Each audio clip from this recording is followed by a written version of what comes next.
අද මම කතා කරන්නේ බහිරව දේවතාවුන් වහන්සේ ගැන. මේ දේවල් පිළිගන්න අයත් ඉන්නවා නොපිළිගන්න අයත් ඉන්නවා කියලා මම දන්නවා. අපි ජීවත් වෙලා ඉන්න කාලේ චෛත්‍ය හදනවා, පන්සල් හදනවා, ධර්මශාලා හදනවා, පන්සල් වලට ඉඩම් දෙනවා නේද?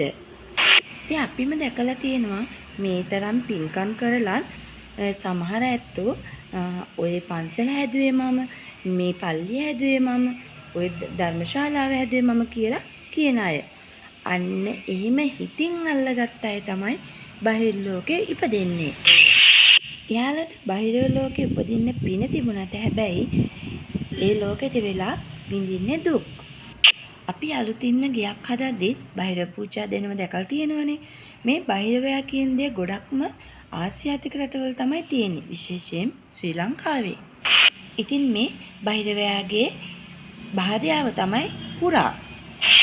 සාමාන්‍යයෙන් අපේ ගෙවල් වල පිරිමියා ගැහණියට බයක් තියෙනවනේ පොඩ්ඩක්. ඉතින් අපි දැකලා තියෙනව නේද මොනවා හරි ඉඩමක ඉස්සෙල්ලාම කරන්න යද්දී හා පුරා පටන් ගමුකෝ කරමුකෝ වැනි කතා. මුතුන් මිත්තන්නන් කියන්නේ ඇයගේ භාර්යාව පුරාව මතක් කළාම බාහිරයා බය වෙනවා කියලා පොඩ්ඩක් පැත්තකට වෙනවලු. පූජනීය ස්ථාන වටාත් බාහිර රූප අඹනවා. අපි දැකලා තියෙනවා. බාහිර පූජාත් කොටස් තියෙනවා.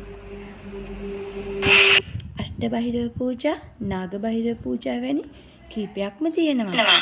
බොහොමයක්ම නිදන් සහිත භූමිවල තමයි බාහිර දෝෂ තියෙන්නේ. හැඩය වාමන රූපයේ පෙනුමක් තියෙනවා. උදරේ ඉදිරියට නෙලා තියෙනවා. බාහිර දෝෂය කියන්නේ අදාළ ස්ථානයේ පමණක් හිර වෙලා තියෙන දෙයක්. බාහිර දෝෂ තියෙන ඉඩමක එම ස්ථානයක නිවසක් සැදුවොත් කාලයක් යද්දී නොයේ ප්‍රශ්න ගැටලු මතුවෙනවා. බාහිර දෝෂ තියෙන ඉඩමක් ඉතාමත්ම පිරිසිදුව තියාගන්න ඕන. බාහිරවයාගේ එකම දුර්වලකම තමයි එක තැන ඉන්න කැමති නැහැ. ඉඩම එකම විදියට තියෙනවට කැමති නැහැ. නිවස පාට හෝ වෙනස් කරන්න ඕන. ඉඩමේ රෙදිවැල් තියෙනවා නම් ඒව තනින් තන වෙනස් කරන්න ඕන.